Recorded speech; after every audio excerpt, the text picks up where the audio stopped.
Hello बच्चों, प्रश्न दिया गया है किसी एलसी यानी कि प्रेरकत्व धारिता परिपथ में 20 मिली हेनरी का एक प्रेरक तथा 50 माइक्रोफैराड का एक संधारित्र है जिस पर प्रारंभिक आवेश जो है वह 10 मिली कुलाम है।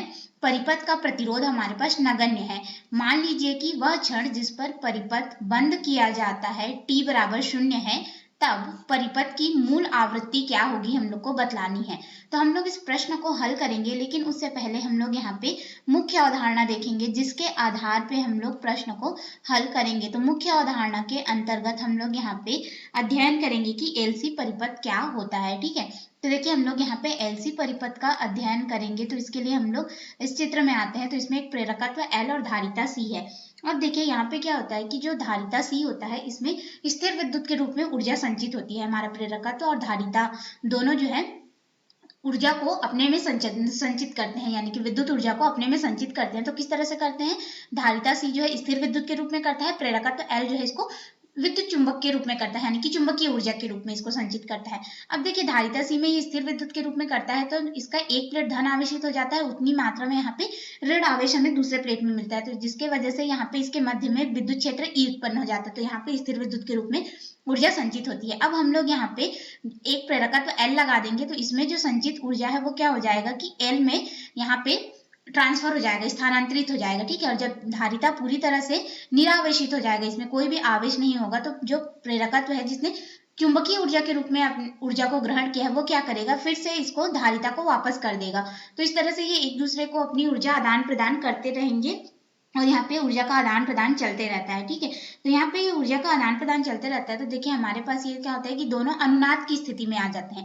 तो अनुनाद की स्थिति में आते हैं तो हमारे पास जो आता है प्रतिबाधा जो होती है वह अनुनाद की स्थिति में न्यूनतम होता है, जो कि प्रतिरोध R के बराबर होता है। और प्रतिरोध R के बराबर होता है तो उस समय हमारे पास जो अनुनादी आवृत्ति होती है, जो कि परिपथ की मूल आवृत्ति के रूप में हमें प्राप्त होती है, जिसे हम लोग न्यू के रूप में दर्शाते हैं। इसका समीकरण हो जाता है 1/2 पाई, फिर गुणित हो जाता है वर्गमूल L गुणित C। L प्रेरकत्व होता है, C धारिता होता है, 2 पाई हमारे पास नियतांक होता है। तो ये हो गया हमारे पास समीकरण 1। और याद रखिएगा प्रतिबाधा Z का मान जो है वह न्यूनतम होता है, इसलिए वो प्रतिरोध R के बराबर होता है। तो ये हो गई हमारी मुख्य अवधारणा। अब हम लोग इसके अनुसार अपने मुख्य प्रश्न में आते हैं।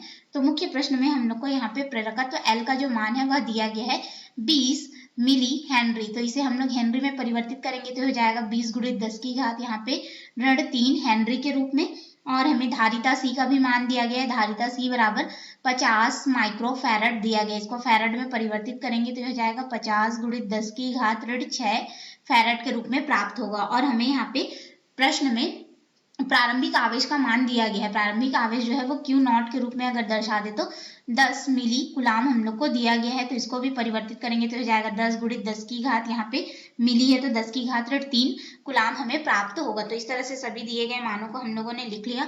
अब मुख्य अवधारणा से समीकरण 1 का प्रयोग करेंगे और हमें प्रतिरोध का मान यहाँ पे नगण्य है बोला गया है। ठीक है, तो नगण्य है यानी कि न्यूनतम प्रतिबाधा हमारे पास है। तो हमारे पास मूल आवृत्ति हो जाएगी परिपथ की न्यू बराबर 1/2 और पाई का मान होता है 3.14 और फिर यहाँ पे गुणित हो जाएगा प्रेरकत्व L का मान। तो प्रेरकत्व L का मान हमारे पास 20 मिली हेनरी है, तो यह हो जाएगा 20 गुणित 10 की घात ऋण 3 हेनरी। फिर गुणित हो जाएगा धारिता का मान 50 माइक्रोफैराड, यानी कि 50 गुणित 10 की घात ऋण 6 फैराड के रूप में हमें प्राप्त होगा। अब हम लोग इसको आगे हल करेंगे तो देखिए हमारे पास क्या हो जाएगा कि यहाँ पे गुणा कर देंगे। ठीक है, 20 का गुणा हम लोग यानी फिर इसको लिख सकते हैं 2 के रूप में, 2 गुणित 10 की घात ऋण 1 हो जाएगा। यहाँ पे गुणा करेंगे तो 100 हो जाएगा और 10 की घात ये ऋण 6 है। ठीक है, तो 10 की घात ऋण 6 है तो इसको हम लोग आगे हल करेंगे और यहाँ पे 10 की घात ऋण 1 है तो पूरा हल करने पे आवृत्ति न्यू का जो मान है वह हो जाएगा 1/, यहाँ पे ये 2 है और ये 3.14 है। सभी मानों को हल कर लेंगे तो ये हमें मिल जाता है